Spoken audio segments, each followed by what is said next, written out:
আপনি যদি বর্তমান পৃথিবীর দিকে তাকান তাহলে দেখবেন যে ইসলামের বিরুদ্ধে এত ষড়যন্ত্র, এত কনস্পাইরেসি, এত অত্যাচার, অপারেশন, এত কিছুর পরেও ইসলাম হচ্ছে world's fastest growing religion right now. তো আপনি পশ্চিমা বিশ্বে দেখেন প্রতি জুমাবারে অনেক অমুসলিম, নন মুসলিম, ইহুদি, খ্রিস্টান, এইথিস্ট, সংশয়বাদী, অ্যান্টাগনিস্ট তারা এসে শাহাদা বাণী পড়ে মুসলমান হয়ে যাচ্ছে প্রতি জুমাবার। নারী পুরুষ নির্বিশেষে, আস্তিক নাস্তিক নির্বিশেষে প্রতি জুমাবারে তারা এসে শাহাদা পড়ে মুসলমান হয়ে যাচ্ছে। রাস্তাঘাটেও আমাদের পশ্চিমা বিশ্বের দায়ীরা রাস্তার মধ্যেও দাওয়াতি কাজ করে, আলহামদুলিল্লাহ। এটাকে স্ট্রিট দাওয়া বলে। এই যে এরকম টেবিল নিয়ে বসে কোরআনের ট্রান্সলেশন নিয়ে, কিছু ইসলামের সহজ সরল বই নিয়ে তারা নন মুসলিমদের সাথে ইসলাম নিয়ে কথা বলে, আর ওরা খুব ফ্রেন্ডলি মানুষের সাথে মেশে কথা বলে, ফলে ইজিলি তাদেরকে অ্যাপ্রোচ করা যায়। তো তাদেরকে অনেকে জিজ্ঞেস করে যে তোমার ধর্ম কি, তোমার বাবার ধর্ম কি, what do you think about life after death, মৃত্যুর পরের জীবন নিয়ে তোমার ভাবনা কি, তোমার দাদা কোথায় গেল, তোমার বাবা কোথায়, তো চলে গেছে, তুমিও কোথায় যাবা। এইভাবে যখন জিজ্ঞেস করে নন মুসলিমদেরকে, তাদেরকে যখন ভাবায়, ভাবাতে ভাবাতে ভাবাতে ভাবাতে ইসলামের বাণীগুলো যখন তাদের সামনে পেশ করে, তারা যখন কনভিন্সড হয়, অনেক ক্রিশ্চিয়ান, অনেক জুইশ,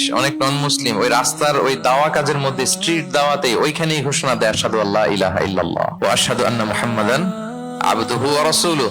রাস্তায় আধা ঘন্টা দাওয়া কাজের মধ্যেই ওরা কনভিন্সড হয়ে মুসলমান হয়ে যায়। গোটা বিশ্বব্যাপী এভাবে ইসলামকে আল্লাহ তাআলা ছড়িয়ে দিচ্ছেন। কেউ এর অগ্রগতিকে থামায় রাখতে পারবে না, অসম্ভব।